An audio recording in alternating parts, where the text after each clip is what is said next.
on the latest edition of War Week Boxing Chats.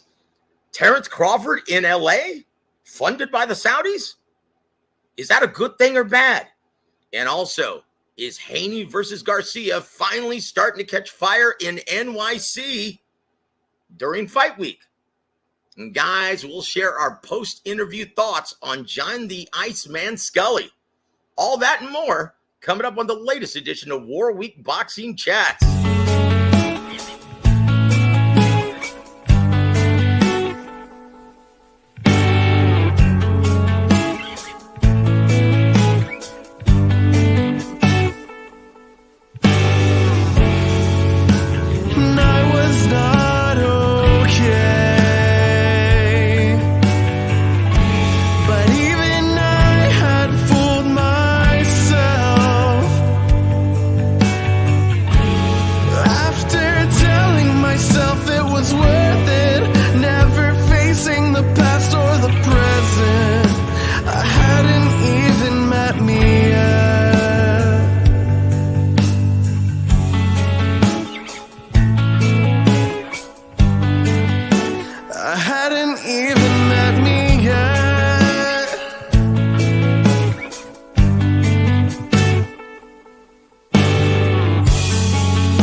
Sean Holdings proudly presents War Week Radio Chats with ring announcer Joseph Herron.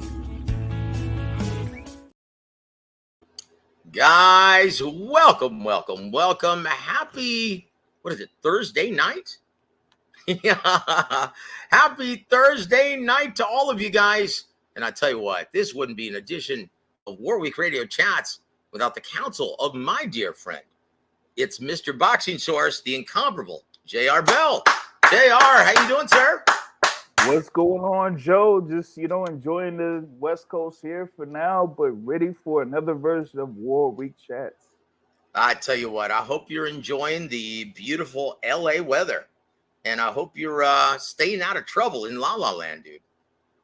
Yeah, because, hey, you might go a little bit too far out here to make a world turn. And, hey. Oh, I should have taken that left turn at Albuquerque.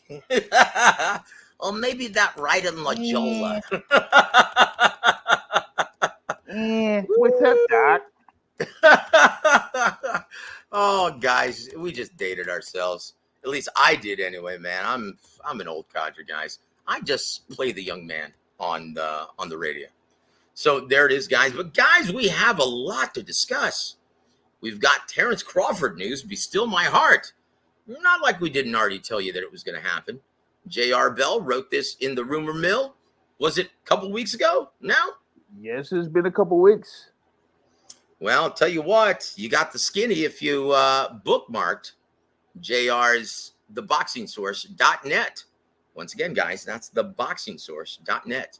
And I'd be remiss if I didn't remind all of you guys that this show is sponsored by Affordable Dentures and Implants, over 440 locations nationwide. And the franchises that are sponsoring this episode are the home base out of Albuquerque and the location in San Antonio, Texas. They're also going to be sponsoring 3 big-time club events, including Robert Garcia's on Father's Day weekend, June 15th, South Park Boxing's on May 11th, and TMB Promotions on May 3rd, the night before the Canelo Munguia showdown. How do you like that, guys? So if you're in the South Texas area, come on by, guys. And while you're here, get some implants, get your teeth fixed. Do you know, because of my recommendation, now they're making custom-fitted mouthpieces for all the fighters. Isn't that nice? Good. And just like you called it, brother, it looks like David Morrell and Kalachik is going to be, it's going to happen on June 22nd. We also got news about that. See, JR's got the skinny, guys. You need to bookmark theboxingsource.net. But I tell you what, what do you want to start off with? What do you want to start talking about, my friend? Because there's a lot of boxing news that we could discuss. Yeah, there is. But like you said here in the title, this thing with Devin Miles Haney and Ryan Garcia is catching fire. And there's one thing that I want to bring up in reference to this that hey, you kind of called a couple of weeks ago. Mhm. And which one would that be, my friend? Well, it Yeah. was it's something in reference to I think it was it last week where you said for them to have a little boost in the ratings that they should mention that Ryan Garcia is coming to the ring with Donald Trump. Donald Trump. Okay. Wait And a minute. what Is he doing that? well, he mentioned it. He actually did mention that. He So mentioned is it. that why he's got 5 million views on Instagram? Hey, that could be possible. Oh boy. But hey, hey, we said if they needed something to boost it up, hey, mention Trump's name. Hey, you'll get a buzz. Well, you know what, brother? And once again, because Donald Trump is really on fire right now. I know we're about what 8, 9 months away from election time, Yeah, but about 7 months. Yeah. if you're a big Donald Trump fan, boy, you've got to feel good about your chances. And once again, I'm not a political guy. I couldn't care less, guys. And in my opinion, this is the only political thing I'll say on the air. It really doesn't matter who's president. Because until they start putting term limits, and you're in the DC area, you're in the Mm-hmm. metropolitan area, until they Mm-hmm. start setting term limits in Congress, Mm-hmm. does it really even matter who's president? Sure doesn't. And there it is, guys. And there it is. But have fun with the popularity contest. Right. Yeah, we'll see if Ryan Garcia benefits from this. But look, man, this is starting to really pick up some steam. And you know what this reminds me of? Did you cover back in the day? Did you cover Miguel Cotto versus Floyd Mayweather Jr. or was that before your time? That was before my time. See how old I am? So I was on the beat at that time and I was covering all the events. And everyone was remarking about, oh, Floyd's going to kill him. Floyd's going to kill him. And they didn't see the point of Cotto versus Mayweather, right? Because didn't Pacquiao already whoop that ass? Yeah, he beat up Cotto pretty bad. Yeah, pretty decisively, right? Pretty definitively. And it just wasn't, no one was talking about it really. It hadn't caught fire. And then all of a sudden, the week of the fight, I show up and it's a rat race where I couldn't believe it. I couldn't get one damn interview with anyone on the card. Not post-fight, not pre-fight, nothing. In fact, yeah, it was really uncomfortable. It was so packed with so many mainstream media outlets. But that's the one thing I'll remark about. How many mainstream media outlets do you see covering this event with Haney Garcia right now in the Big Apple? The second largest media hub in the Western Hemisphere? Yeah. I mean, it probably got like only a couple, if that, but just depends on what those couple of outlets are. Well, I tell you what. Well, anyway, yeah, but everyone's starting to talk about it. Everyone's buzzing about it. My phone's been beeping off the hook. In fact, I had to turn it off before the show because, yeah, it's been going nuts. Everyone inquiring about the Devin Haney Ryan Garcia pay-per-view. Hey, are you going to be at Dave & Buster's this time? Yes, I will be in Dave & Buster's on Saturday with a lot of my prize fighters who are going to be competing on May 3rd in San Antonio, including heavyweight Ruru Silva in the main event. This guy's such a fun guy. In fact, he's going to be with me tomorrow during the live weigh-in, taking time out during his training regimen with world-class trainer Chato Martinez. And we're going to be going live at 2 p.m. Eastern, 1 p.m. Central, and what is that, 11 a.m. Pacific. Wow. Are you surprised that, well, no, it's still 11 a.m. Pacific, right? So are you surprised that they're actually doing a live weigh-in tomorrow? It's not just a ceremony. Yeah, I'm really surprised, but I think it's still part of promoting the event. So they're gonna do a live weigh-in. They're trying to get the people to come out there to kind of see them or be like showcase, I guess. So it's more about them doing the whole promotional part of it. Yeah, I tell you what though, let's just talk about before we talk about Terrence Crawford. We're going to be waiting till we get a couple more people in the chat, right? Yeah. But what were your thoughts, dude, on today's final presser? Oh, Was okay. any of that necessary, brother? I really don't think it is, but hey, Well, and wait a those minute. comments. Look, isn't Garcia supposed to be this devout Catholic guy? Oh my goodness. Dude, and Hey, he what a kisses his difference! mother with that mouth? What a difference a year makes. Okay, Holy cow. because hey, I mean, you talk about from last year where I was out there for the Tank Davis versus Ryan Garcia festivities, and he's coming in there with the old the whole thing with the Christian and devout and everything like that, and almost having the introduction to the ring like Shawn Michaels in his first WrestleMania match versus the Undertaker or something. I'm like, what's going on here? So you Oh, go from jeez. that into what we've seen here over the past few weeks from Ryan Garcia. I'm like, oh goodness, it's whew, talk about a huge 180 to say the least. Yeah, man. He needs to stay away from that peyote, man. Hey, Like, and there's something wrong. But our friend Rick Glazier, do you want to do a I know you. I know you're not the biggest fan of our brother Rick Glazier, but are you ready, my friend? Are you oh, ready? It's a latest installment oh, of Rick Glazier's Twitter Watch. Maybe, just maybe, it's time for Rick Glazier's Twitter Watch. Bang! oh, come on, Teddy Atlas. Thank you, Teddy Atlas. I appreciate it, brother. And Against this who? was Against who? Against who? we don't run away from the fire. We run to the fire. We're To the fire. firemen. We're firemen. Corruption. Yeah. Oh, geez. Oh, Thank you, Teddy.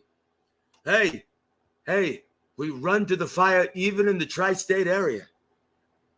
After we eat a oh. Grace papaya. Oh, well, here it is, brother. Are you ready? So he said this yeah. 18 hours ago, late in the AM, or early in the AM, 4:09 to be exact, April 18th. He said, Rick, he goes on via Twitter/X. He says, quote, I now believe Ryan Garcia is crazy like a fox. And if I'm correct, that's a very cunning side of Ryan Garcia. Hashtag April 20th, hashtag DAZN, hashtag pay-per-view, hashtag boxing, hashtag he's working with Golden Boy.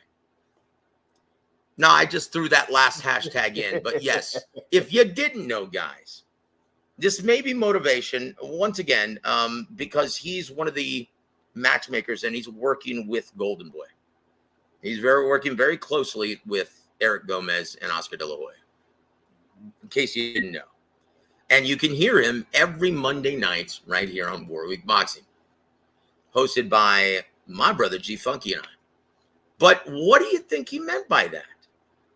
Now, once again, we already saw during Ronnie's show, the news broke that, well, after that shove and those terrible words exchange on the top of at the observation deck of the Empire State Building, the Mets, after throwing ball around with the kids, after 3 hours of waiting around before the game, they made the decision not to allow Ryan Garcia or Devin Haney throughout the first pitch. Yeah. And then he just went nuts and said, F the Mets. F the Mets. I wonder if the Yankees would do that to us. And we heard crickets. Apparently the Yankees weren't interested, right? Yeah. So what do you think Rick meant by that?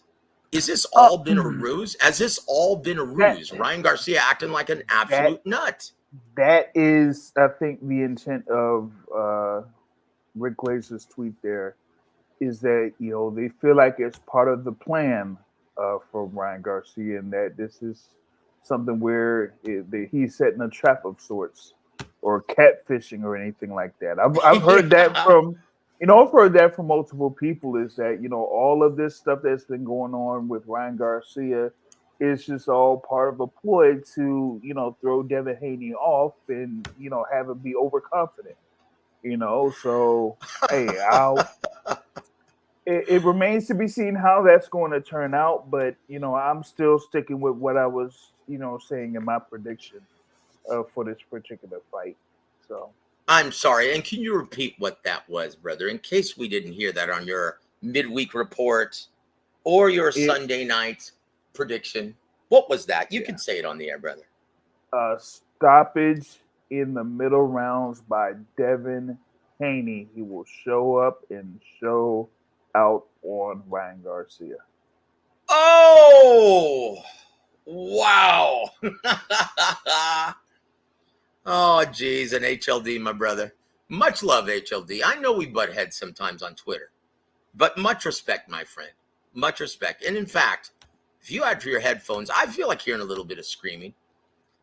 Because HLD, whenever we're on the same panel, if I start to get loud, he gets even louder.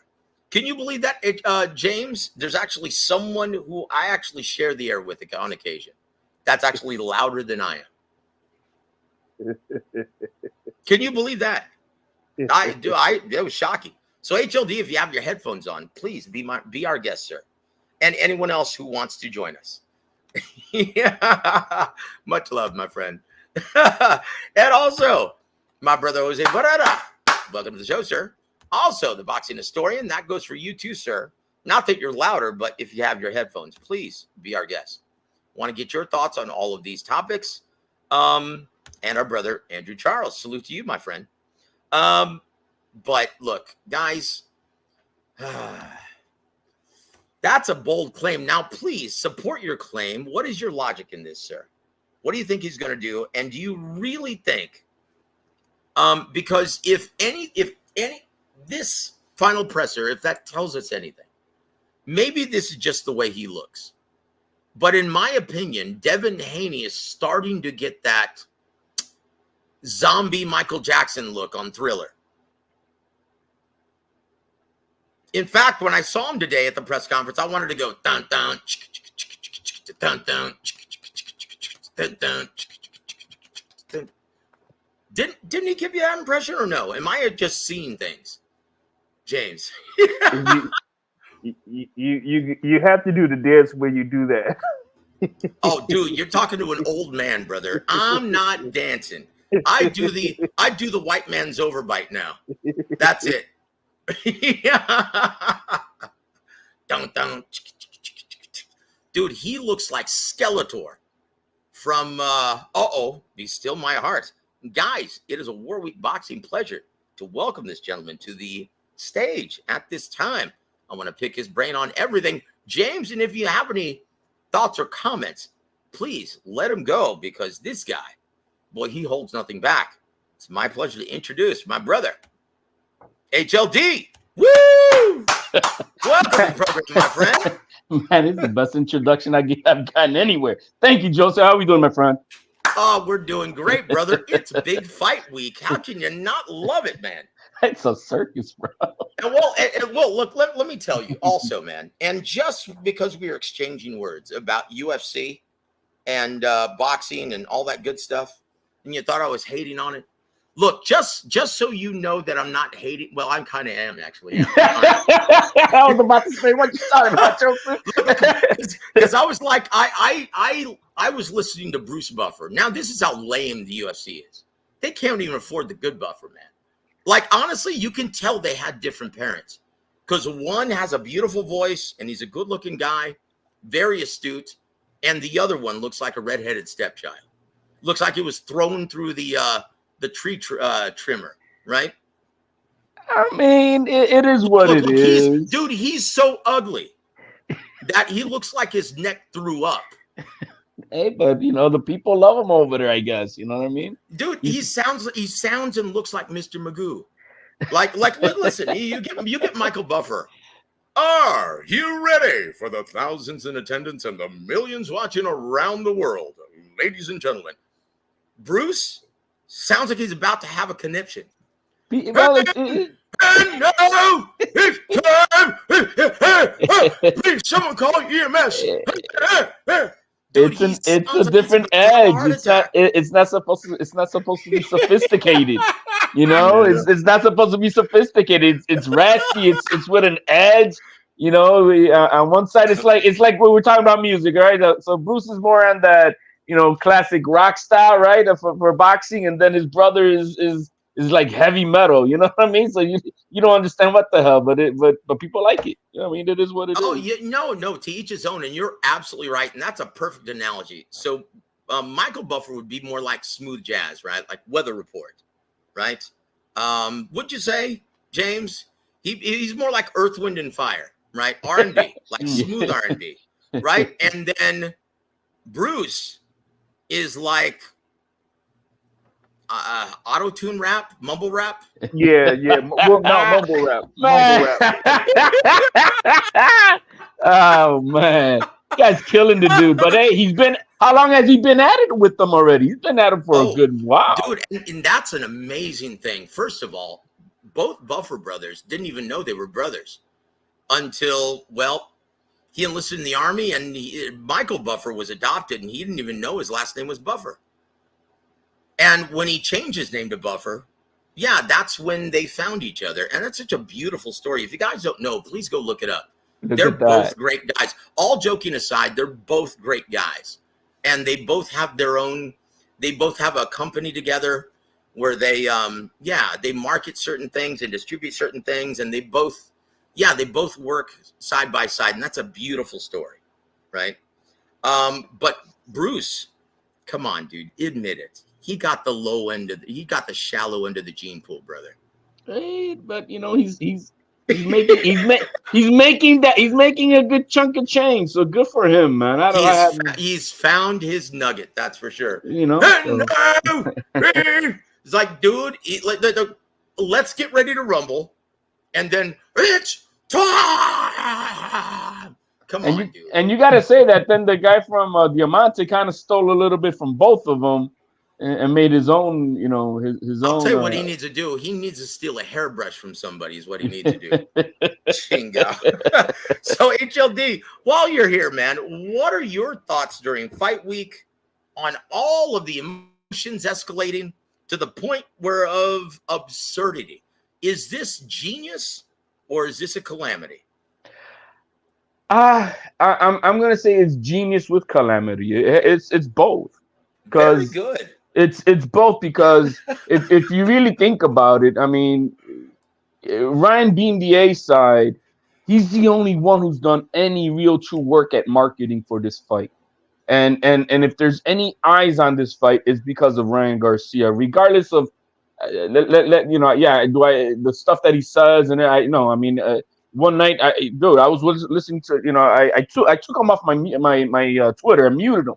Because it was driving me crazy what I was. So then everybody was talking. He was in live space, and so I'm like, all right, let me tune in and see what this kid is talking about. See, I didn't have time, so you need to fill me in, brother. Please, very good. As you. Oh, I mean, I heard this kid had someone that they were talking about golden showers, vodka, and golden showers, vodka, and Jesus Christ all at the same time.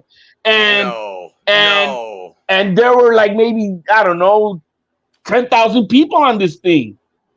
It's like the space, So he's look, I took maybe 10 minutes of it, and I'm like, I'm done. I can't.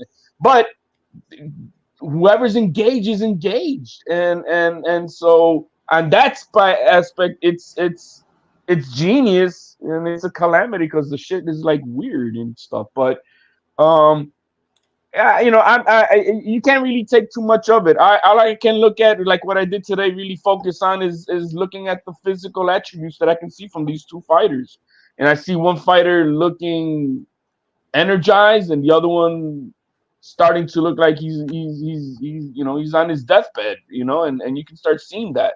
So one is having a tougher time on the cut, and the other one seems to be okay, and that's what I Yeah. saw today. That's what I saw today. But all the other stuff, yeah, he has hecklers. The problem is that Team Garcia is supposed to have counter hecklers.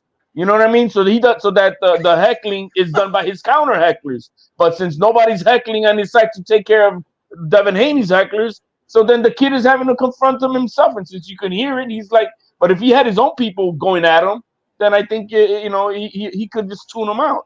But since he doesn't have that, he like any person, he's gonna react, and that's what he did. I mean, but yeah, I'm not justifying it. I'm not saying that. I'm just saying that it is what it is, and I'm ready for Saturday night.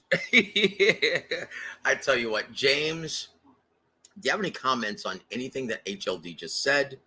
And do you think he's right? Do you think it's going to make a difference in the fight? That one guy seems to be really struggling with the weight, aka Skeletor, aka Thriller. And one guy seems to be, well, even though he did the media workout with his dress shoes, that was absurd, right? And what do you make of this renewed friendship between De La Hoya and Ryan Garcia? Look, in Houston, that was awkward, downright awkward, and now he's tying his shoes for him at the media workout. That's. I'm happy for them. I'm going to say that. I'm happy for that. That's happening. Hey, you can retort after James. Oh, I'm sorry. No, I'm just jiving HLD. Yeah, James, as you were, my friend. I'm surprised about all that, given the previous history over the past couple of years there between Oscar De La Hoya and Ryan Garcia. And the whole thing though too is, this thing with Ryan Garcia, just his way of promoting this fight and getting people to view this is very, very unique to say the least. But the other thing too, you mentioned the thing with the weight for Devin Haney. I've also heard some buzz about Ryan Garcia, trying to get down to the 140-pound limit. So I heard the it's same going to thing. make for a very interesting weigh-in on tomorrow afternoon. Yep, guys, and we're going to be live, so we invite all of you guys. And we're going to have a ceremonial, right? Is it a ceremonial or is it a live weigh-in? No, sir. They're doing the live weigh-in tomorrow. Oh, are they? At 2 p.m. Eastern, 1 p.m. Central. Oh, that's 11 a.m. Pacific. Yep. Wouldn't that be ceremonial if it's at 2 o'clock? No, because that's only in the West Coast. They do the 10 a.m. weigh-in, right? And then they redo it at like 6 or 7 p.m. Eastern, right? But this is going to be live weigh-in at 2 p.m. Eastern. That's why they're having it early and not at 6 or 7, right? So it's actually good. This one is actually going to be a live weigh-in. Now, keep in mind, guys, the last weigh-in that Devin Haney participated in at 140 with Regis Program, he had to strip down to his skivvies, like to his birthday suit. I heard he had to weigh in twice, right? I think I heard that. He had to weigh in twice, and that's the second time he made it on the dot, but not before he stripped bare naked. So it looks like he's talking about being undisputed at 40. I don't think he's at 140 ever again after this.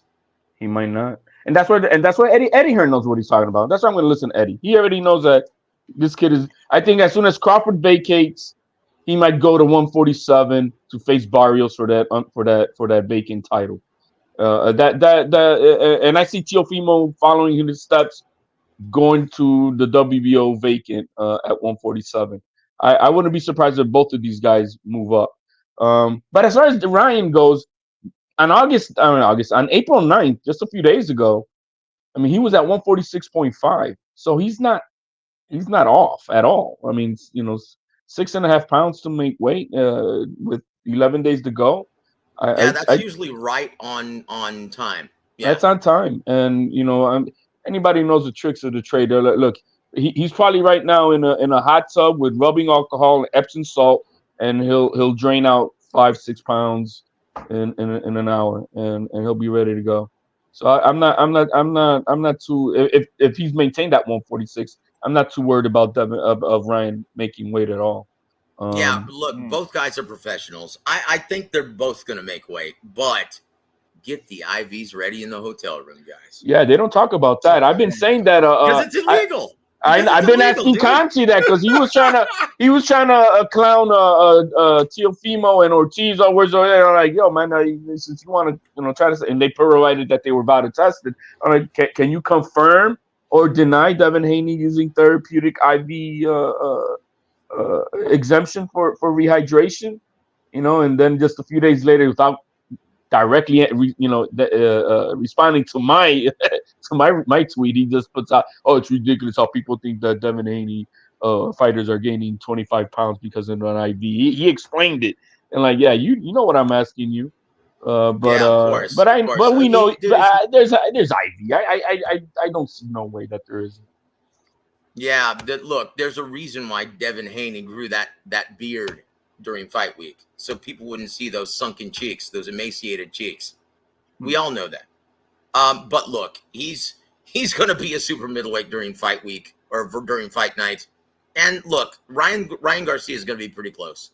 Yeah, he's a big boy. Big kids. They're both big kids. Yeah. And look, all I can say is this: everyone is starting to inquire about this fight. Everybody. But James, your final thoughts on all of the undertakings in New York City, and what are your initial projections for the pay-per-view performance?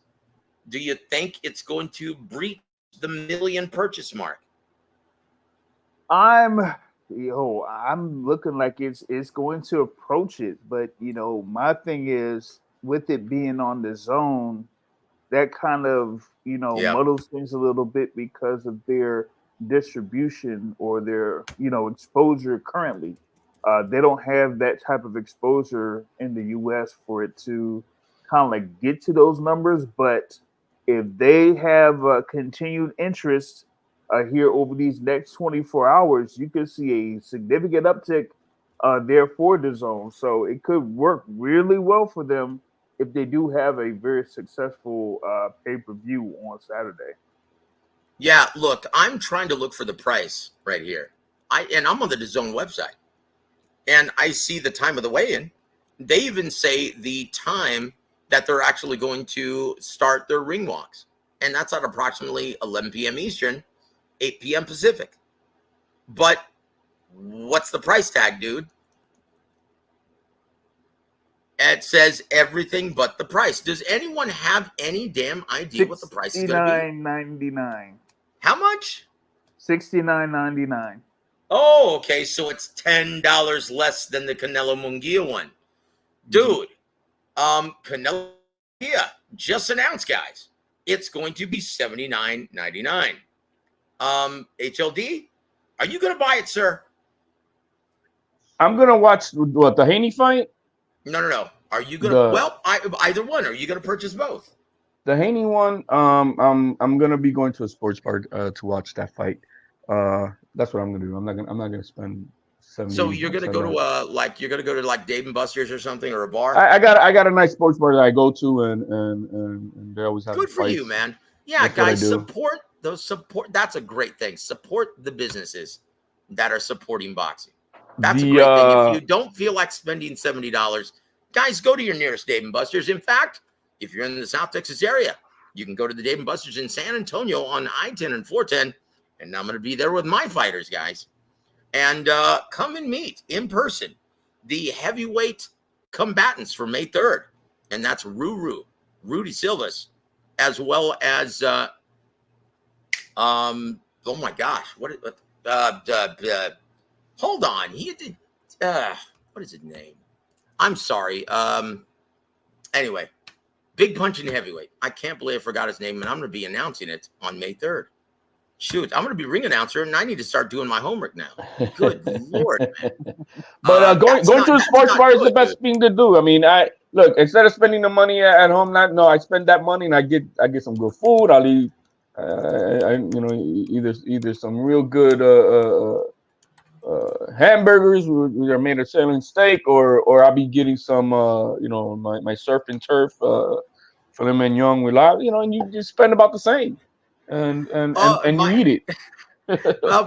My apologies. You're going to be taking on big punching heavyweight Terrell, 2 Real Herndon. Yep. And that's undefeated Rudy Ruru Silvas, 7-0. Well, I tell you what, this is going to be an exciting main event in San Antonio on May 3rd, the night before Canelo and Munguia. But I tell you what, I urge all of you to financially support your beloved boxing. Rationalize why you should either support the businesses that support boxing or pay for it. Do not steal, guys. Boxing scientist, welcome to the show, sir. He says, Haney's a weight bully. James, do you see it that way? They all are. Yeah, in a way they are, but yeah, the thing with Haney is, he's really doing the most to cut down to 140 pounds. So, and we've seen what happened in his last fight, where he was against Regis Prograis. So that should tell you everything you need to know. So, according to James Gogi, Maestro, and once again, if you hadn't listened to it, you can check it out on Sunday night's program. It's still up on the channel. James Gogi predicted, Ryan, boy, he's a big puncher. He's got that left hook. Other than that, he ain't got shit. And he predicts Devin Haney skating and holding his way to a clear, unanimous decision 12-round victory. That's what he predicts. And guys, the latest odds right now have Devin Haney on our favorite sports book, the BetMGM, him listed as a plus 900 or a minus 900 rather, and Ryan Garcia, the betting underdog, plus 550. HLD, do you agree with those odds? I don't know about the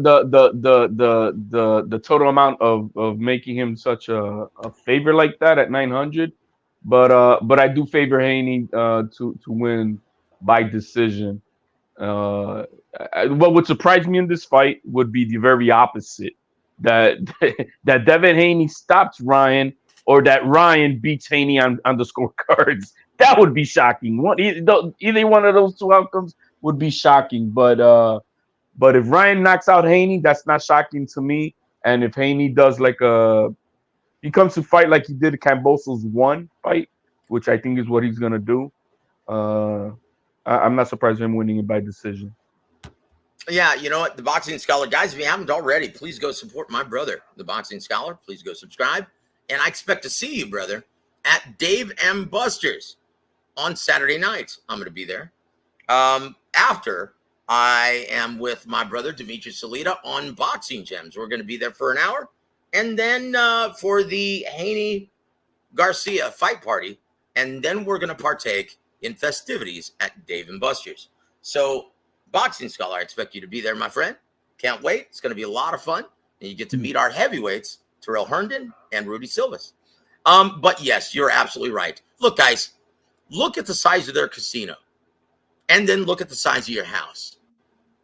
They're not in business to lose money. And that's the way it is, guys. That's the way it is.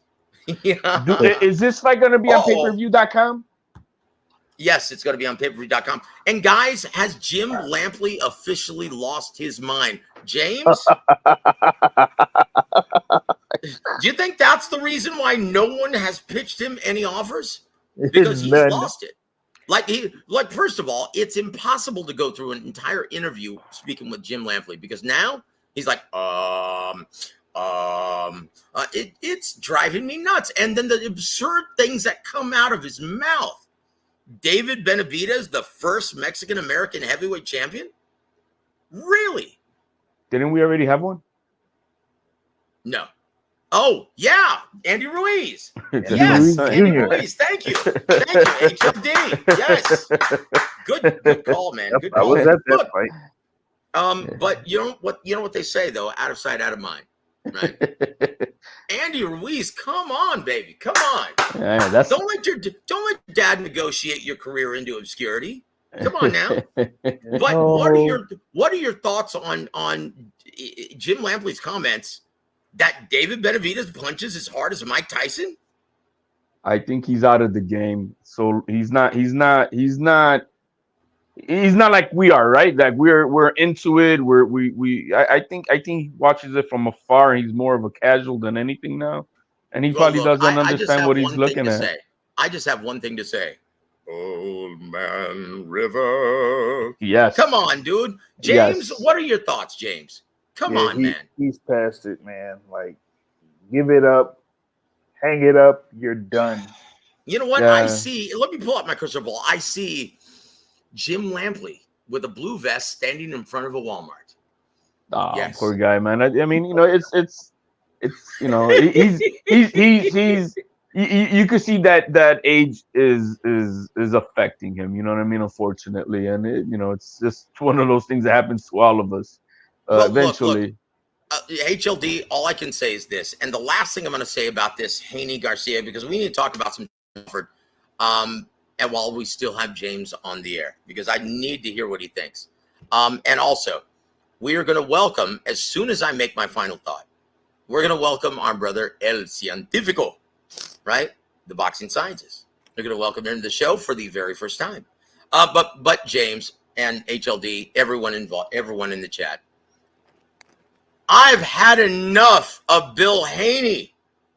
Oh my gosh, dude, just shut up already. Wearing a tux to the press conference, talking for his son because his son can't even lift up a grape right now. It's like, dude, he looks so emaciated. Just shut up, though. Look, that ugly guy, whatever. Look, I heard that his first job was actually at a bakery. They used to dip his face in the batter to make the animal cookies. In fact, I heard last Halloween, he took Devin Haney to a haunted house and they offered him a job. Yeah, I said it. Look, dude, I'm sorry. Enough, Bill Haney. Quit living vicariously through your son. No one wants to see your ugly mug. Just shut up. Just shut up. And that's all I'm going to say. Those are my final words. I get it. You know, hold on. I need to say this. That's bring his final thought. Be good to each other and yourselves. Okay. But before you expound, let me welcome this gentleman first time to the show.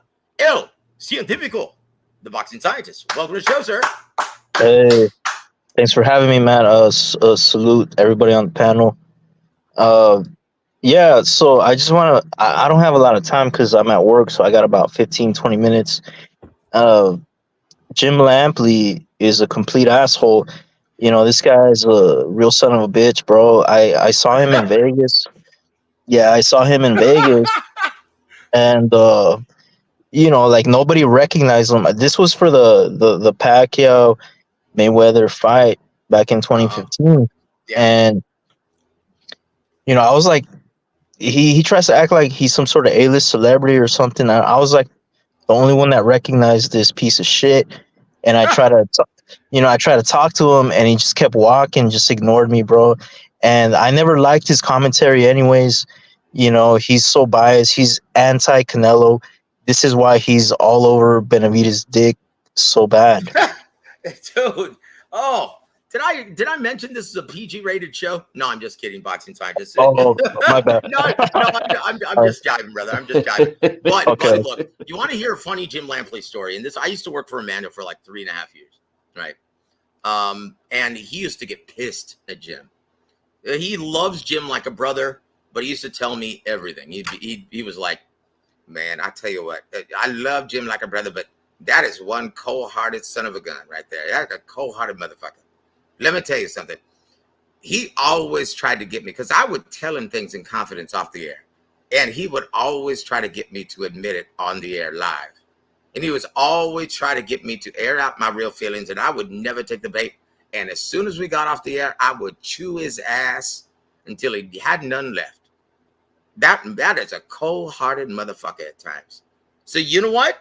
You're right, boxing scientist. You are absolutely right. He is, but look, maybe I'm that way too, HLD. What do you think? Because he used to call me Little Jim Lampley. Look, since you guys got personal, you know what? That's I can't say he's a whatever because I haven't had that personal interaction. TBS right now. Hey, I was about to say why is he a piece of shit? Oh, he treated me like shit. I'm like, okay, I get it now. All right, I get it. But you were talking about Bill Haney momentarily about what he. Yeah. You got some comments on Bill Haney. Very good. Yeah, I think it's very unfortunate. I think Bill needs to reassess how he needs to promote Devin, because Devin is just following his footsteps, and whatever BS his dad says, he's gonna back him up and say this. Devin Haney, look, all you have to promote his son is on.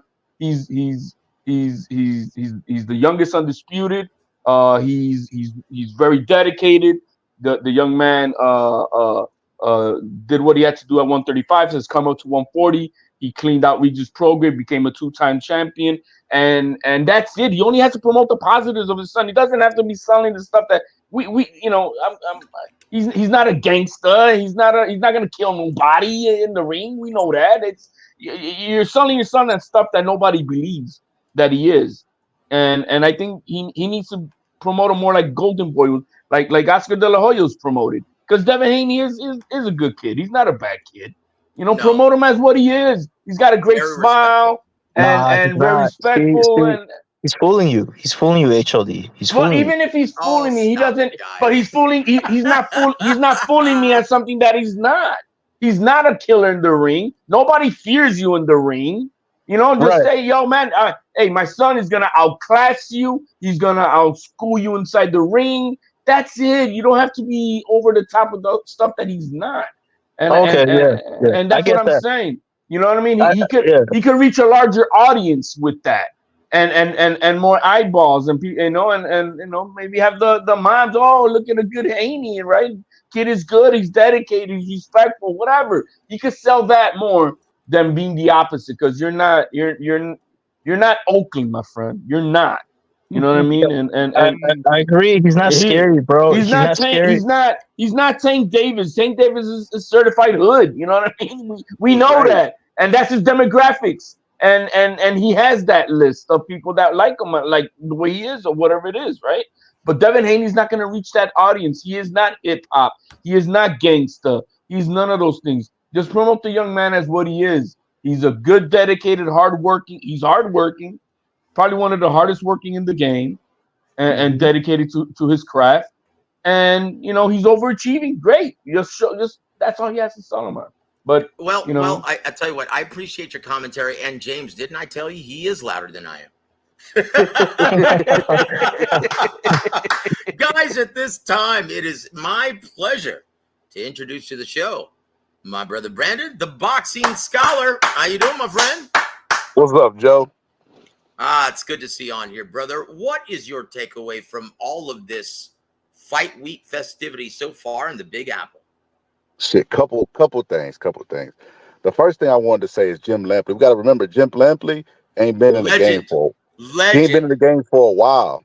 So he warming back up to it. You know what? I feel like we're being a little bit too harsh. He ain't been in the business of boxing for a while now. It may seem like it was yesterday, but it was a long time ago. Who's to say he was even keeping up with boxing during this hiatus? So that is a very good point. And you know what? And remember your thought, because I'll add to this. But the primary reason why I do this show, guys, it's not to make super chats. Okay. The reason why I do this show is to keep myself sharp between events, so I can sound on point when I do commentary or ring announcing. That's the primary reason why I do this show. That's it. And because I love boxing and I love Gogi, I love my brother James, love G Funky, I love Ronnie. Can't say that I love Rick Glazier, but I'm very fond of him. But that's the reason. And Boxing Scholar's absolutely right. is just like anything. If you don't do it for a while, it's not like riding a bike. Yeah, you get rusty. And that's why activity is your best friend if you're a prize fighter, because it's just like anything else. If you don't continuously do it, you're going to get rusty and you're going to be off. So that's a very good point, Boxing Scholar. I'm sorry, as you were now, sir. Yeah, it's like these fighters have been fighting since they've been like 5 and 7. They take a year off from boxing and they get rusty. So yeah, you got to keep remaining doing stuff. And like, he's been out for a long time. Like I said, who's to say he's even been keeping up with boxing? So I'd give him the benefit of the doubt. Just let him gel back in and let's just see how he does, because I didn't like his commentary, but after we started getting commentary after him, I was like, yeah, he's not that bad. You know what I mean? He's not that bad. Hearing Tim Bradley and Sergio Mora, you're like, nah, jeez. Give me I will say this, guys, and I want to thank my brother, John Iceman Scully, for being on the air last night. That was such a fun interview to do. And it was very informative, yielded a lot of great things. I will say this, John, why aren't you doing color commentary for a network at this point? Like if you remember, guys, he used to be on ESPN. He even used to do the old New York commentary. I don't remember what it was, a New York station. He used to do all of Lou DiBella's, all of Dimitri Salidas when he first started. He would be a great addition to any color commentary team. Like DAZN really should hire John the Iceman Scully. He's absolutely superb. Yeah, it would be an honor to share the air with him. That's how good he is. And he's so smart, and he has so many great stories. Like, he was really going off, if you missed the interview yesterday. He was really going off on everyone talking about Jake Paul, Mike Tyson. And everyone talking about how these guys, Will Smith was holding his own against James Toney when they were making the movie Ali. He's like, come on. James Toney, even at his accelerated, decapitated Will Smith. Oh, my if goodness. he wanted to. Oh. Can you believe that, James? Without question. Like, James Toney is like one of the hardest working boxers that was out there. Like, he would compete at 1,000% against anybody in the ring, in training, sparring, anything like that. So, like, well, I'll tell you what, JT Tate, thank you for joining there. Thank you for being a part of the show. But I'm going to put you in timeout because you're starting to sound a little nutty. Okay? Behave, young man. Play nice with the other kids in the sandbox, or I'm going to delete you forever. Thank you. There you go. Ching Yao, man. That guy's nuts. Oh, hold on. Adam Lopez, former prize fighter, Adam Montequilla Lopez, former badass, real life badass. He says, dude, Will Smith can't even beat Jada. Holy shnikes. Red table chat. What, Red Table Diary? Is that what it's called? Table talk. Red Table Talk. You had it right. Yeah, red Table Talk. That's what it is. Oh my gosh. You know, Joseph, interestingly enough, there's a clip of James Toney sparring Devin Haney and telling him he hit like a bitch. That's funny. Everything comes full circle. Are you serious? I believe it. Are you serious? Listen. That comment right there is James Toney. I would just say that. Yep. That is all James Toney. Yep. It's like, dude, you remember in the build up to Sam Peter when they were doing the rematch? Man, I was snapping your back. I was snapping your head so far back, the back of your head was slapping your ass.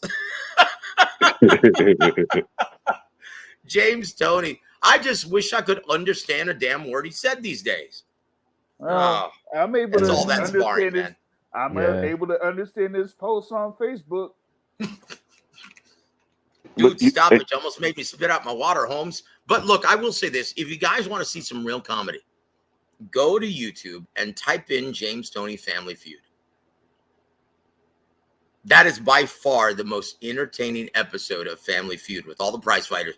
I think the team leaders were Victor Ortiz on one side, and then was it Layman Brewster on the other?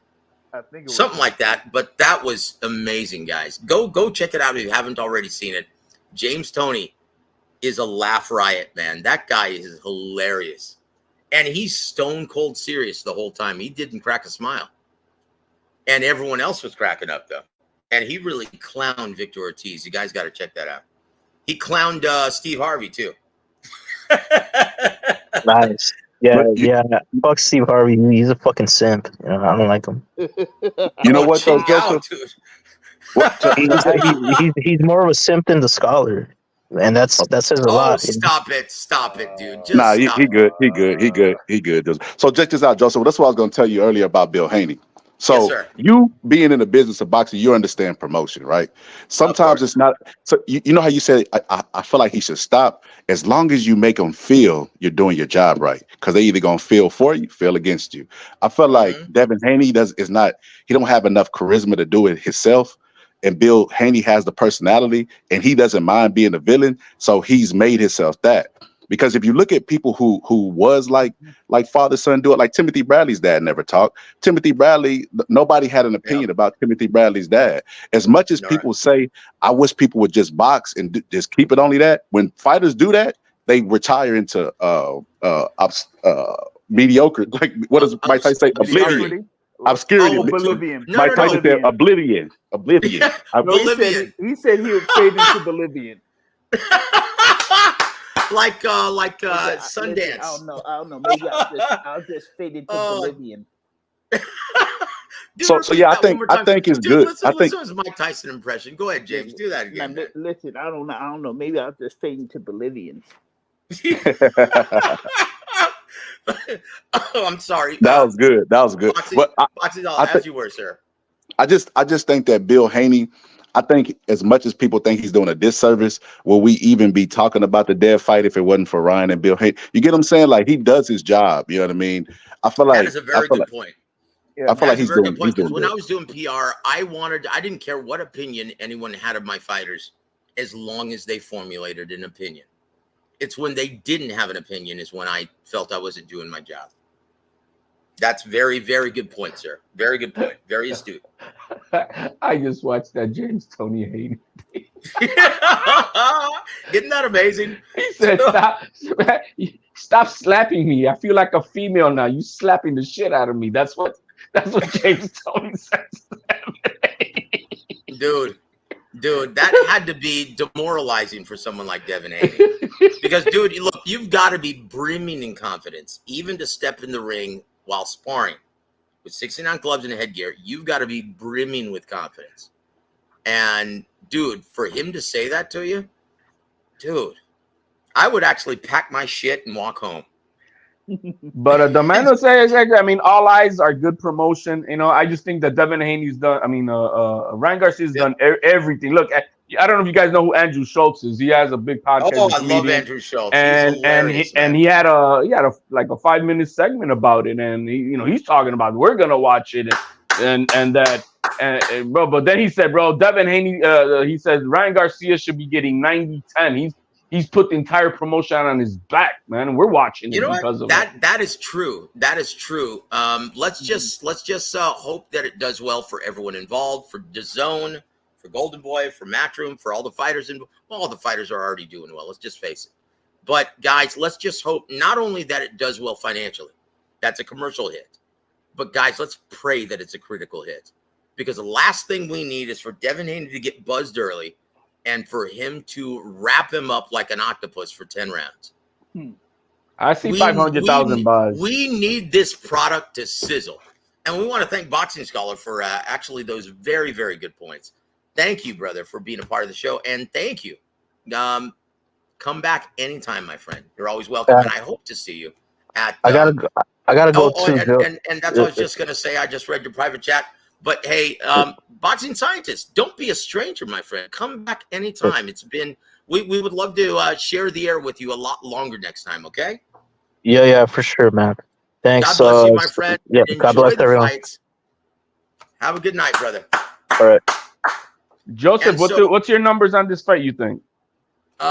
In my opinion, I think it does very close numbers to Tank versus Garcia last year. Really? I think it does well over 1 million. I think it does at least 1.1 to 1.2. You really think that? Yes, I do. Wow. Because it's starting to catch fire. And dude, my phone has been buzzing. And look, what's always a very good indicator is how packed or how dead Dave and Buster's is on fight night. And so I'll be texting. In fact, I'm going to be going live with some of my fighters.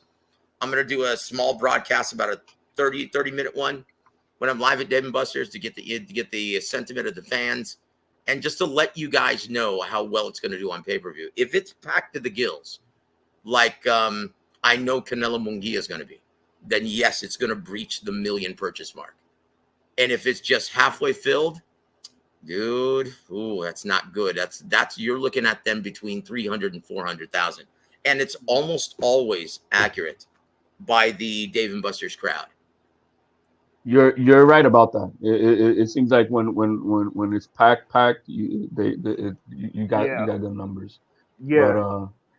But I was thinking it'll hit maybe about 500,000. You're the first person that I would take serious on thinking that it's gonna do a million. Like I said, the only reason why, and it has that Mayweather Miguel Cotto effect, where no one was talking about it until fight week. Now all of this is going to be contingent, though.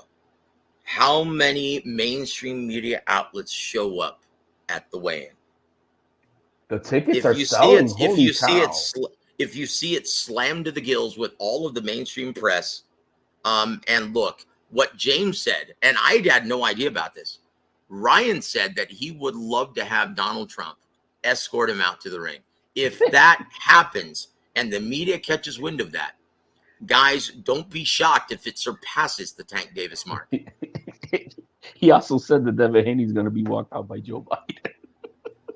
You know what? In my opinion, in the immortal words of Emmanuel Stewart, well, correct me if I'm wrong, but Devin Haney seems a little light in the loafers. Hey, this is going to be sold out. I'm looking at Ticketmaster right now. Yes, that's what I'm saying. Yeah, it's starting to catch fire, guys. Bro, the blue is not.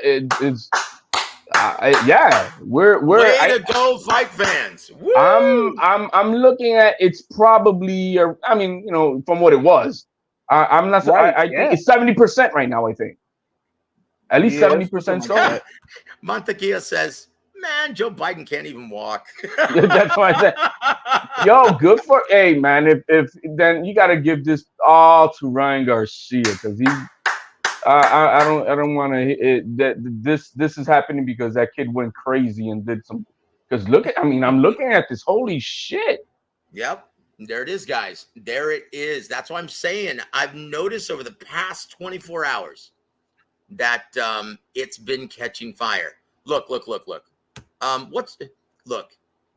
he'll be sniffing Devin's head and everything. Oh, geez. Well, as long as he doesn't sniff David Diamante's head. Like, dude, can you imagine how wonderful his pillow smells at night? When is the last time Diamante has even washed that hair? Oh. Well, yeah. When you sniff, when you give it a sniff test, you let us know. Well, hey, why doesn't anyone ask P. Diddy how that smells? Yeah. Because I heard that David Diamante was at his house after midnight. Well, I know somebody was hanging out with him at a pool. We know that for a fact. Hey, James, you're in LA, brother. Why don't you inquire about that, brother? You're a journalist. Oh, no. I ain't going. No. Wow, this is great. This is great. Dude, good for them. They do have good job, fight fans. Way to show out, brother. Woo! Wow. Coachella is out this way this weekend too. So there's a few artists that will be hanging out. It's weird that you got all these like Tank Davis fans, and they're hoping he doesn't sell, and that is just stupid, guys. And look, I don't like. I'm not a fan of Haney's fight style. Me and Bill, we've gone at it hundreds of times, and you don't say. We've gone at it, and whatnot, but I don't have no ill on, like, yo, man, if he sells out, he sells out. This is great. This is great for the sport, guys. The more guys, that he sells, the higher. Forgive me. I'm sorry, James, as you were, brother, and I'm gonna have the closing thought because we need to talk about some Garance Crawford, damn it. Right. I said the more that this sells in favor of Devin Haney, the more lucrative a bout between Haney and Tank would be. So why in the world, as a Tank fan, would you be like, blasting Devin Haney and saying, "Oh, this will do this, or this won't do that"? No, you want to make sure that Tank versus Haney is the biggest fight possible. Yes, that's right. That is absolutely right. And Adam, it was in San Fran, and it was in the Arco Arena, right? Oh, the Chase. Oh, gosh. Yeah. Hell no, they didn't sell that place out. That place holds 20,000. And they sold what? How many did they actually sell? They gave away like 3,000 or 4,000. They actually sold like 11. Yeah. According to numbers, right? It was around 11 to 12. Which is respectable, considering that he hasn't been at San Francisco since he was a kid. Chingao. But anyway, guys, look, I will never understand this as long as I live. And, let me just point this out. Juice, how the hell are you doing, my friend? Always insightful. One of the most insightful fans that I speak with on the daily at Twitter. You're a very rare breed indeed, sir. But I will say this, man. I will never understand till the day I die why people will actually choose sides as fans. Either you're a fan of boxing or you're not. Like, I'm going to say it again, guys, and this is very politically incorrect, but I don't care. I'm old. I get a pass. That is downright gay, guys. That is downright gay. Really. That's downright gay if you choose sides and claim to be a diehard boxing fan. Because this is like James will tell you, he's been in this business for over a decade now. One promoter's success or failure affects everybody. This is a symbiont industry in which we're all expected to work together, and we always do. Like, we all work together. I mean, come on, guys. This is just gay. And here it is. Here it is. And yes, Adam Lopez has the beat. Yes, it is. Here he goes. Yeah, that's all Diddy. But that's the last thing I'm going to say about this, because I don't have very many good things to say about any fans, supposedly. Could you even call them boxing fans at this point? No, you don't. Nah. So Adam Hurley says, Adam Hurley, wasn't he a basketball player for Duke? Oh, no, that was Bobby Hurley. My apologies, man. My apologies. So he says, is Crawford fighting Madrimov? Not according to Jermell Charlo, but who cares? Who is going to want to pay that guy what he's demanding at this time? After being heralded and on tape as being a wife beater, right? Who the hell's going to pay him what he's asking for? So you just shut up and go away, Jermell. And look, I love the Charlo brothers. I've known them since they were teenagers. But I'm sorry. I will not accept. I don't even want to talk about Jermell. But he thinks, because he just petitioned to become the WBA mandatory challenger. And if I'm Gilberto Mendoza, I'm going to say, no, dude, you're suspended. Sorry. Go talk to Mauricio Suleiman if you want some sympathy. Not here. That's what I'm going to say. But is Crawford fighting Madrimov as of now? James, you wrote about it a couple of weeks ago. What did you write?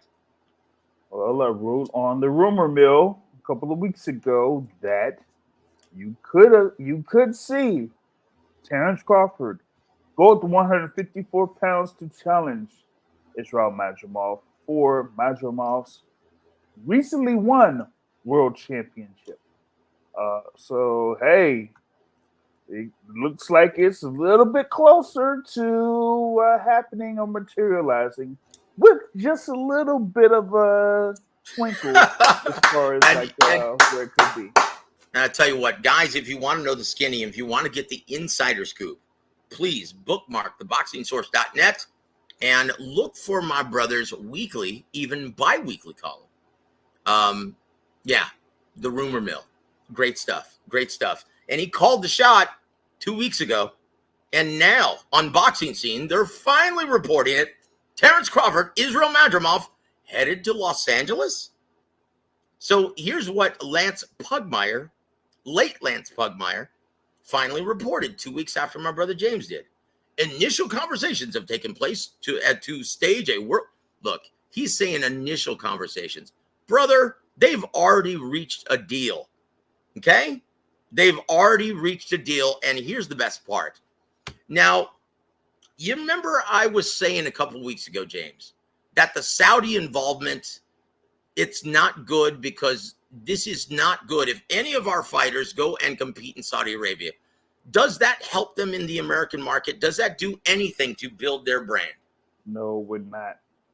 Okay, so now here's a new wrinkle. Saudis, even though they're going to be funding this event, Saudi Arabia's Turkey, Al-Sheikh, the chairman of the kingdom's General Entertainment Authority, will be staging this event at the Coliseum in Los Angeles in August. How do you like that?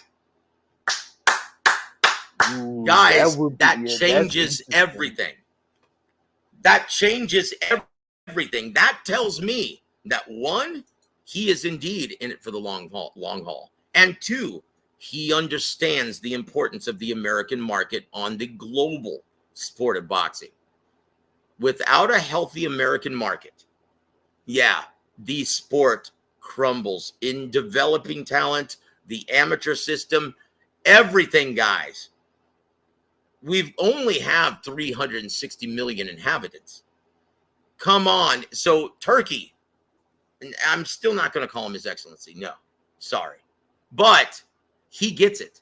He understands the importance of the American market. And when you have a guy like Terrence Crawford, it's not a hot fight unless you have it in the right venue. He understands, he gets it, and he is being advised by someone who knows boxing. And I can't repeat that name on the air because I don't want the CIA or FBI knocking down my door this evening. But his initials are indeed DK. So if you must know, he's the one who's brokering all these deals, not Turkey. Really? Not you think you think so? Yeah. No. It's not Don King, brother. No.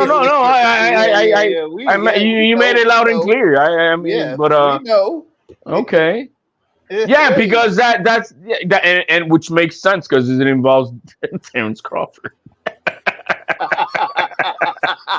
Are you guys just putting this together? Yeah. Why do you think his lead promoter is always Frank Warren?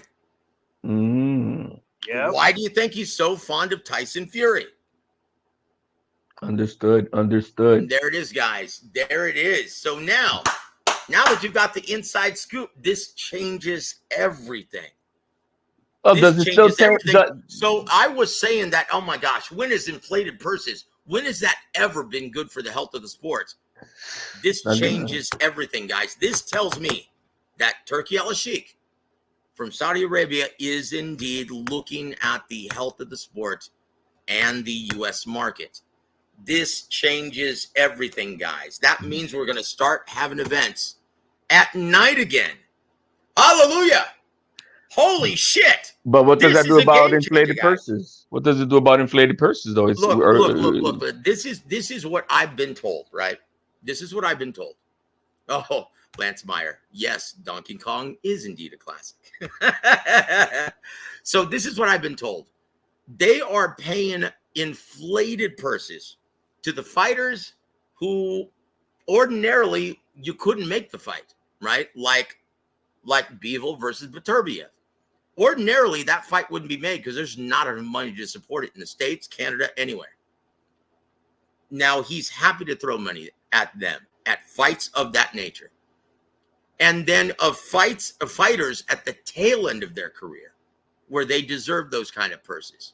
So more than likely, the guys who are going to be competing in Saudi or receiving the inflated purses by Saudi, this is their last chance saloon. Notice who's been getting these assignments. Tyson Fury, Anthony Joshua, Deontay Wilder, Big Bang Zhang, Joseph Parker. They're all on the home stretch of their entire career, right? Right. So that makes perfect sense. So in other words, guys, if you're a young fighter and you hope to compete in Saudi Arabia, tough luck, Busta. That's not going to happen. And so, look, if it's guys who won't be competing after Saudi anyway, what's the problem then? It was explained to me that way by George Warren, Frank's son, right? And I'm like, hey, I'm sold now. He cares about the U.S. market. He cares about the inclusion of American fighters, and he cares about the market. And he's only given these inflated purses to guys who are on their last leg of their career. James, can you see anything wrong with this? Nope. But I mean, it's like, hey, this is their best way of getting their most money. So why not? That's it. HLD, your thoughts before we get some thoughts from the chat. I'm just thinking. I'm still like, how? Okay, so he comes over here to do the American market. How does that still sell Terrence Crawford? And fighting a no man guy from across the way. Look, I'm trying to see how it sells. I'm just trying to figure that out. How it sells. Terrence Crawford, after whooping that ass last July, he's a mainstream guy. He was on Good Morning America, for crying out loud. He did this parade of mainstream outlets after he whooped that ass. He is a mainstream commodity, and you're going to see it when he fights Madrimov. He's going to carry the entire, because everyone is curious. Okay, this is obviously the best fighter on the planet right now. If you do that to Errol Spence Jr., yeah, I know, post-car accident, whatever. Weight depleted, whatever. But no one has ever even come close to dominating a three-belt unified champion in that manner. That was supposed to be an even money matchup to the handicappers, and Terrence Crawford whooped that ass. And so everyone is going to be interested in seeing how Terrence Crawford looks a year older and the best fighter in boxing. I guarantee it. He's going to put up Canelo Alvarez numbers. Guarantee it. James, wow. Am I wrong in assuming that? Uh-oh. You see, my man feels like Biden. We're like a little like, I don't know. Maybe you think I don't know. James, do you think he let too much time elapse from his last fight? That's one of those factors, that he let too much time elapse, in between those fights. And I also think that, even like, I think the opponent kind of matters in a sense when you're just getting into, the market of being that superstar. And so for Terrence Crawford, especially at this particular point of his career, like having someone like a Madrimov, I don't think that that's going to get enough of the casual eyes out there, because it's going to be, once they announce it, it's going to build off of the buzz of, the more hardcore fans, and saying like, oh, this is that. It's Terrence Crawford. Yeah, he's the best fighter in the planet, but he's going to walk right through Madrimov, So I'm not so sure about that. I'm not so sure about that, brother. I've kind of heard that. I've heard that from a couple of people. Hey, I feel it's another David Kardashian. Or David Kardashian. Yeah, see, that's the thing about it. I think that was it. But and I'm glad that you mentioned that, because I think that particular fight that Crawford had against Evangeline was like a measuring stick before the Spence fight of Terrence Crawford's like overall appeal. So hopefully what Terrence Crawford did with that performance against Errol Spence, that will catapult him. And the way that everything was set up for that fight, that should put him over the top. So hopefully that does happen for him here in his next fight. James, okay, to quote the Caddyshack Gopher, I completely disagree with you, and I say that respectfully. Dude, does that guy not look like the Caddyshack Gopher? Like, whenever I see his face pop up on my Twitter feed, I want to start singing some Kenny Loggins. I'm all right. Don't nobody worry about me. Oh my gosh, am I that old that you guys don't get that joke? No, we Holy shit! Am I that old? You guys have never seen Caddyshack with Rodney Dangerfield? Oh, no, of course he's Come on now, guys! You guys are just being mean. But That's just I'm Gen Z, man. I don't know what you're talking about. But it has been you mean so motherfucker, long HLD. since I have watched. It's been so long since I've watched Caddyshack. So right. Okay. You know what? You're forcing me now to download a photo of the Caddyshack gopher. So I'm going to be doing that right now. But your thoughts on, well, basically, why do you think he's like? Honestly, I don't think he's an appeal like that. I think for me, just for me, I just thought I was really hoping to see at least the Tim Tszyu Crawford. That's the fight. Okay, yeah. Okay, you got something with that. But HLD, let's go back to the thing there for Tim Tszyu versus Sebastian Fundora, right? Mm-hmm. Now, remember, like, that was supposed to be for the WBO and WBC Super Welterweight Championships. But in the build-up to that fight, they were kind of mentioning the name of Terrence Crawford being the next opponent for the winner, right? Right. Did you get a feeling that the buzz of having Terrence Crawford be the next opponent, like, move a needle in comparison to when Errol Spence Jr. made that tweet a couple of days before the fight happened?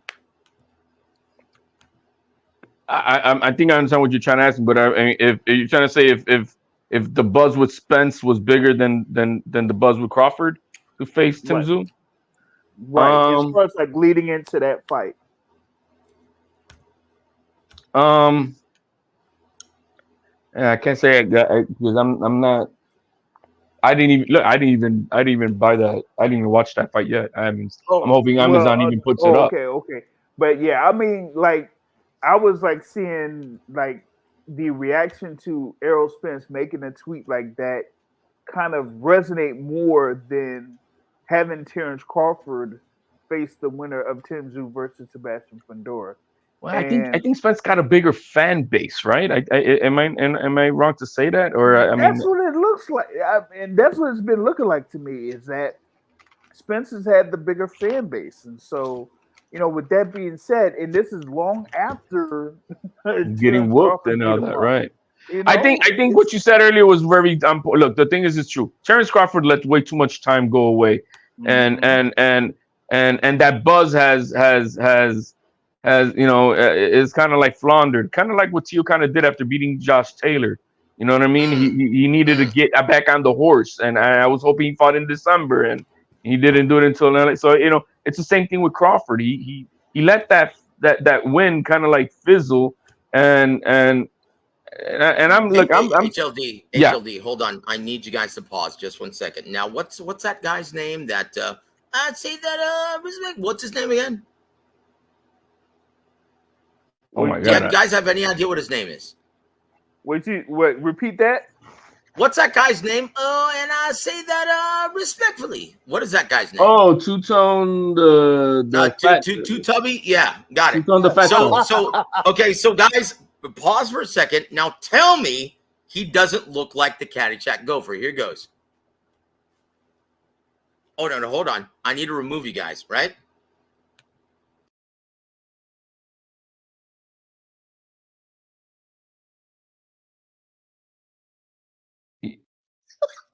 Doesn't look like that. Tell me he doesn't look like that. No, man, the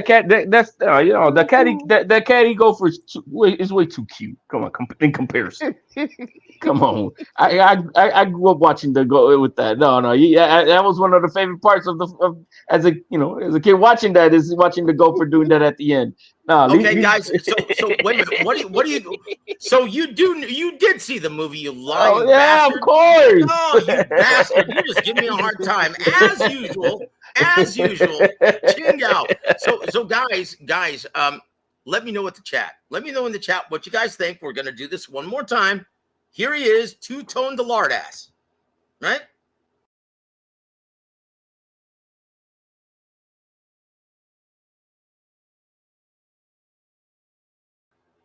And I say that respectfully.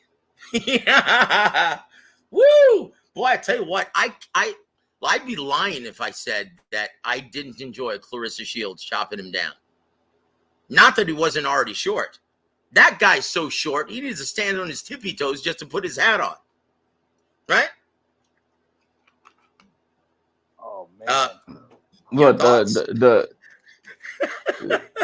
Yeah, T's right. T knows. Thank you for joining us, T Sanders. We appreciate you, brother.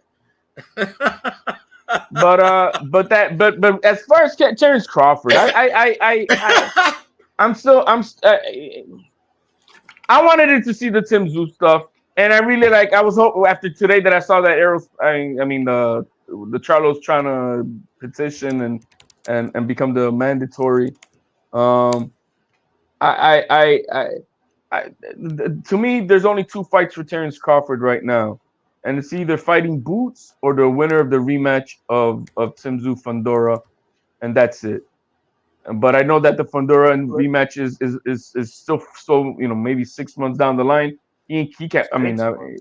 He can't wait that long. So who does he fight in the meantime? And is he really gonna fight? Oh, I'm hearing the Sheik, whatever this guy, the Turkey Al-Sheik. He hinted at the okay. So if they're blocking Crawford with the WBA, they might go the IBF route, which is another David Kardashian guy, who's a champion. So they might go the IBF route. Dude, why do you keep comparing Madrimov to Avanesian? Because either one of those guys are going to get smoked by Terrence Crawford. All right. Look, guys. Look, we're already going into 90 minutes, right? Oh, and look. But let me just show you guys what an amazing wrestling fan James is. Okay, so we're gonna do Stump JR, right? We're gonna play a bunch of wrestling theme songs and see if he can guess successfully which one they are, right? And they're gonna go from easy to difficult, right? All right, here we go, man. Here's the first one. This is for you, JR. Are you ready? Yep, let's run it. Come on, man. Hit DBRC. Come on, man. Don't do that. All right. Don't do that. Here it is. I see the $1 Million Man. Let's just listen to a little bit of it, please. Gonna pay. I'm gonna turn it up, dude. $1 Million Man always gets his way. Okay, here it is. Come on, that is my favorite wrestler. All right, we all know that's the Undertaker. Even HLD knows that. Don't you know that I would know that thing? Hey, I as a teenager, I sold White Castles to the Undertaker. Oh, dude, Mean Mark Calloway, really? Woo! Dude, that is awesome. That is something. That is really something. You should have started out with that story. Okay, here we go. Next one, Big JR. America. Let me tell you something, Daddy. Woo! I've wined and dined with kings and queens, and I've slept in alleys eating pork and beans. Woo! 30 years. 30 years. Give you what? Kick you in the butt until your computer replace you. That's her time. Dude, I love me some Dusty Rhodes, man. There was no one better at talking than Dusty Rhodes. Okay, so here we go. Here's my personal favorite, and then they're going to start getting a little bit more difficult, okay? Ooh, yeah.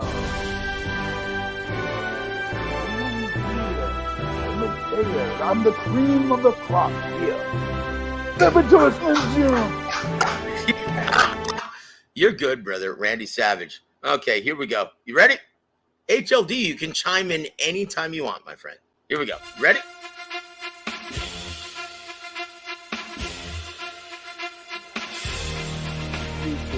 Oh, shoot. I can't even repeat this thing. Let me see. Come on now. Come on now. What do you say? trunks, you know. Hey, I made trunks, but you just flow. I won a gold medal. What the fuck is that? Oh, let me turn down. I can't hear you. Hold on. Let me turn down a little bit. There you go. Oh, it's true. It's true. Oh, it's true. Oh, it's true. Oh, it's true. I love it. I absolutely love Kurt Angle, man. So good. All right, here you go. Ready? Someone already mentioned it. Yep. Come on. Hacksaw. Okay, this one's going to stump you, brother. Here we go. I'm going to stump you right here. Nah, that's the Big Boss Man. Oh, my God. You're fucking good, dude. That's crazy. How did you get Hard Times, Big Boss Man? Cobb County, Georgia. Oh, okay. There you go. See, I told you, HLD. James is good. Here we go. You ready? This is going to stump you right here. Razor Ramon. Oh, my gosh. That took you like 3 seconds. Yeah. Dude, that's ridiculous, man. I thought for sure I was going to stump you with this one. Oye, me chico. You listen to me, man. Razor you might be going at these things the wrong way. And obviously, the sounds of Motorhead. Here we go. By far his best theme. Yep.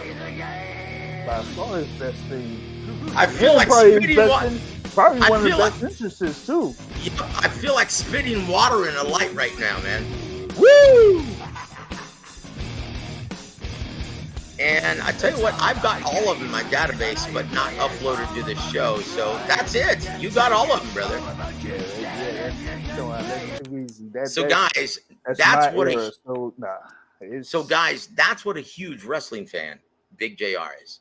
So if you guys feel like getting anything for his birthday or Christmas or any holiday, get him something WWE. He would love that. More like WWF. He's into that. There you go. There you go. Now you get it. Now you get it. Oh my gosh. See, now HLD, I knew, man. I knew I invited you on this show for a reason. Because, dude, I'm sorry. This will always be WWF to me. I'm the great pirate routes.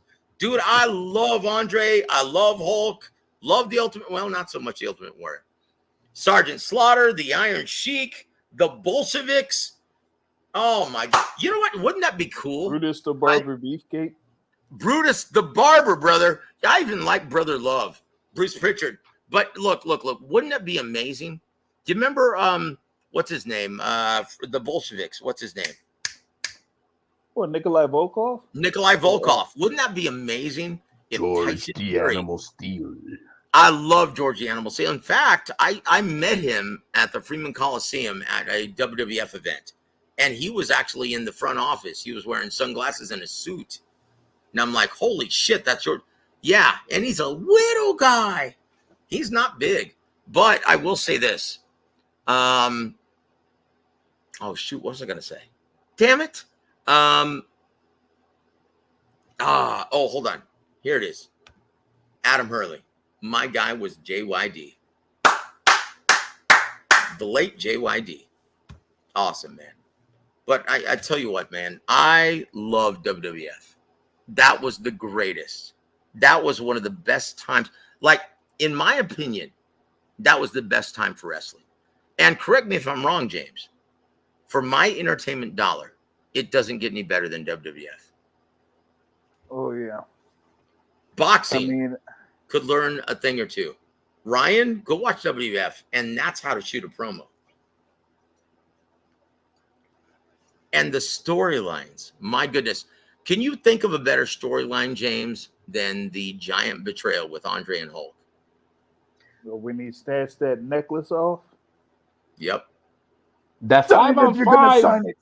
That 5-on-5 gives a flavor of the theatrics, and that promo that they did for it. Holy shit, that Guy Ritchie thing. Yes.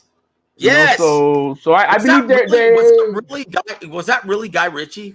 That had to be Guy. That was snatched to me. I don't know, dude. No. It's funny. I told it's hilarious. I told George when I saw it, or when I talked to him. I said, dude, was that really Guy Ritchie? I said, you know what you should call that? Lock, stock, and two narcissistic promoters. Yes. And with the two British guys, with their accents, to me it was Guy Ritchie all the way. If not, they at least took it from that because it was exactly the same production. That was total Guy Ritchie. That was amazing. That may be the greatest promo I've ever seen. Like, seriously, that was like, and dude, if the main event wasn't good enough, right? So let me just close everything with my final thoughts on John Scully's. Yeah, holy cow. What he unloaded yesterday, guys, if you haven't heard the entire interview, go check it out. It's still on the channel. And he said, look, Beterbiev, Arthur is not even thinking. He's not thinking about retirement. Everyone's talking about him growing old overnight. He said, this guy works harder than any other fighter I've ever seen. And this guy is going to punish. And he goes, I'm a big body language guy.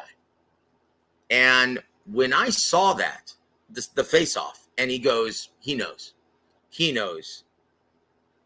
He said, you know what? It's in the bank. This guy's going to get punished. Dimitri Bivol, this isn't Canelo Alvarez. He's going to knock his ass into next week. And you know what? Honestly, after speaking with John Scully, I'm genuinely frightened for Dimitri Bivol. So, guys, we're going to get HLD and James's predictions, early predictions for the 5-on-5. How do you like that? First of all, here we go. The first event, Craig Richards versus Willie Hutchinson in light heavyweight. James, your thoughts? Man. Is your prediction getting your popcorn during the event? Well, I mean, that one is supposed to be the opening battle, basically, on the 5v5. It's going to take place at 11 a.m.? Yeah. Yeah. So we'll skip that one then. Okay, the next one at middleweight. Hamza Shiraz, right? Versus Ammo Williams. HLD, your prediction? I'll be honest. I don't think I know these guys that well for me to. So you're going to pass. I will say this. Ooh. Okay, let me just give you a hint, brother. Hamza Shiraz is going to whoop that ass. He is going to beat the snot out of Ammo Williams. James, your thoughts, brother? Am I wrong about that? Yeah, Shiraz is going to pretty much show out against Ammo Williams. He's going to whoop that ass, built brother. Ammo Williams pretty good there over in Matchroom, but yeah, this one here, he's going to lose big time. And what the hell was he wearing? Oh, yeah, I don't know, man. What was that? What the hell was the deal with that tail? Race car jacket? Something, I don't know. Sounds to me like he was spending too much time at Diddy's house. I'm sorry.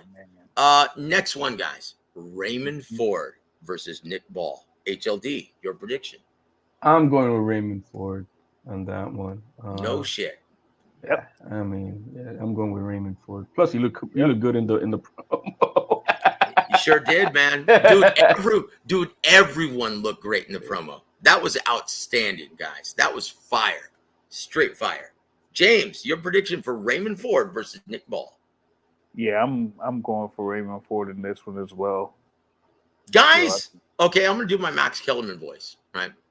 Guys, I'm pulling off the upset. Nick Ball is going to knock out Ray Ford within the distance. Late round stoppage.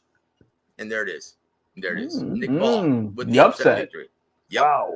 He's going to become the IBF 126-pound champion. Yes, he is. You heard it here first, guys. Oh, it's true. It's true. Next bout up to bat. Philip Ergovich versus Daniel Dubois. HLD, your prediction? I'm gonna go Ergovich. I think he's gonna pull this fight off. I'm sorry. Repeat one more time, sir. I'm not picking Dubois. I'm going with Erkovich. I think he's gonna pull this fight off. I How think does he that does. fight play out, sir? I think it goes to the cards. I don't have high expectation on either one of these guys.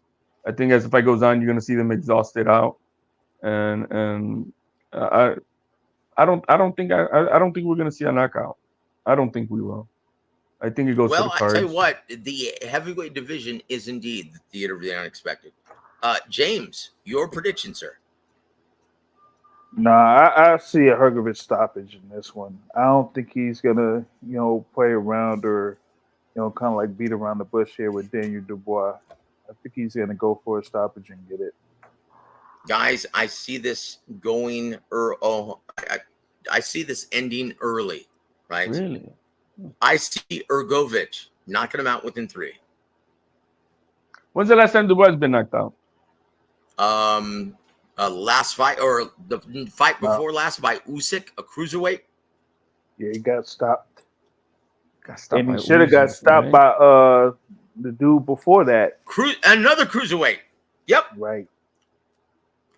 Ergovich is going to pound his ass into a small crimson stain on the canvas. And there it is. And there it is. All right. Honestly, I love Ergovich in this fight. So next one, guys. The co-main event of the evening.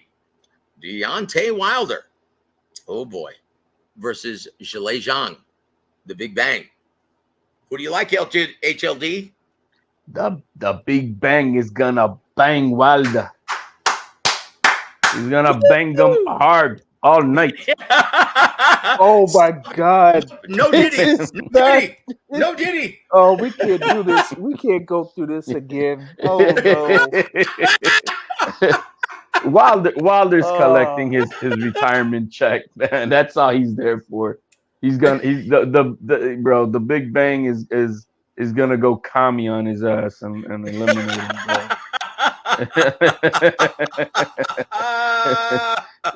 That's how I see it. James, do you see it ending any other way? Because let's just face it, guys. He's going to get his ass whooped, and post-fight, he's still going to admit that he's blessed. Listen, I was just no. It's all right. Matthew's not here. You can speak. Yeah, I know. I was just undecided about this fight, and I would have expected on paper, I would expect Wilder to actually win this. But the way that he kind of performed in his last bout against Joseph Parker, even though he's not dealing with the mover in Zhilei Zhang, as predictable as Wilder can get, Zhang times him, yeah, that won't end well at all. Look, guys, and don't pin this on Malik Scott. But if you guys haven't already connected the dots, there's a reason why Deontay Wilder has adopted this movement type strategy, moving around the ring, trying to set traps. There's a reason why he doesn't want to engage any further. His chin is dust. It's not even glass anymore. It's dust. What happened with the first flush shot that Joseph Parker landed in that fight? He got Bambi legs immediately. Yep. Guys, those 2 fights with Fury took it all out of him. This is his golden parachute. Okay, don't even bring up Ryan Garcia's golden showers. This is his golden parachute, right? His final big payday. He's done. He's already retired, guys. You guys just don't know it yet. And he's going to be officially retired when Big Bang whoops that ass. So here it is, guys. The moment of truth. Main event time. Artur Beterbiev versus Dimitri Bivol. HLD, your prediction. We still have like a month and a week to go, right? I got what's your Bivol early prediction, sir? I got Bivol by decision. I got Bivol outboxing him, not engaging into a war with this guy, know how to be in and out. and not get caught. He won't get caught in that. I think Bivol is that disciplined of a fighter. Obviously, if he gets caught, night night. But I think he is one of the most disciplined, pure boxers out there. And I think I don't know why he's still underrated. After beating Canelo and Zurdo the way he did. I got people really high on it. I think I think we know that what Beterbiev is. He's a monster. We know that. But he's 40. He's 39 years old. 39. Yep. He's 39 years old. I just don't care. No matter how much we want to say, Father Time is undefeated, and you got a younger line who's 32, 33. So he's still right there at the edge of his prime, and I think he beats Beterbiev on the cards. Wow. I tell you what, then you're in good company because Coach James Gogi, that's exactly what he said, sir. Oh, really? Yep. You're in good company. James, your official prediction, brother. At least a month out. Beterbiev stoppage. Beterbiev stoppage. I give a lot of credit to Dimitri Bivol as far as like his overall skill level in boxing ability, but I think that Beterbiev kind of is underrated in a sense when it comes to that. Like the thing with him is he'll fight your fight and beat you fighting. Yeah. That's the thing about it. It like. Because he could outbox people if he wanted to, but he could brawl if he wants to, and he'll still be able to make those proper adjustments and get the win. And I think that, you know, his previous few fights, you kind of like seeing the different styles that he has. And I think in the fight that he had against Callum Smith, you really seen like his overall ability and still be able to finish someone like Callum Smith. So I'm saying Beterbiev stoppage. You know what, brother? Beterbiev is going to do his best Devin Haney impression on June 1st. Yes, I said it. But it won't be enough. Beterbiev pounds his ass and becomes 21-0 with 21 knockouts and becomes the undisputed champion. But you know what, HLD? It wouldn't shock me if Dimitri Bivol actually won a decision. In my opinion, this fight ends only one of two ways. Either Beterbiev by knockout or Dimitri Bivol, very wide, decisive, unanimous decision. That's it. Guys, do we have anything else left to say? This has been a true 50-50 fight when it comes to people picking. Yep. Like, it's not universally or like leaning like way towards Beterbiev or way towards Bivol. Like, it's actually 50-50 down the line where I've like, you know, seen it. So this is a big one. T. Sanders, we've seen Beterbiev hurt. We've seen him hit the canvas. How crazy would it be if Bivol knocks him out? I would be shocked. I would be shocked. I mean, I would be shocked. Just like I would be shocked if Devin Haney stops Ryan. I'd be shocked. But but Joe, did I say that Haney's gonna stop Ryan? You did, brother. You did. Yeah. Well, look. I'll tell you what's going to take us home, and not the Caddyshack Gopher in the background. Pick one of the theme songs that you actually heard to take us home, James, please. Oh man. I'll tell you what, we're gonna go. Oh, I know. No. Go ahead. Listen, some may cost a little, some may cost a lot, but I'm the $1 million man. Yes, and you will be bought. I love it, guys. It has been an absolute pleasure. Guys, everybody's got a prize. Thank you, guys. Thank you for all of this. Everybody's gonna pay. I tell you what, guys, please tune in tomorrow when I when I go live for the weigh-in and introduce my heavyweight, Rudy Silvas. To all of you guys, 7-0. He's going to be in the main event on May 3rd, TMB Promotions in San Antonio. And yours truly will be doing the ring announcing. Guys, we want to thank everyone who participated in the chat and on the panel. And guys, on behalf of my brothers, James from the Boxing Source, as well as HLD, I'm Joseph Heron. You've been listening to War A Week Boxing. Have a great evening, everybody.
Radvashan Holdings proudly presents War Week Radio Chats with ring announcer Joseph Heron.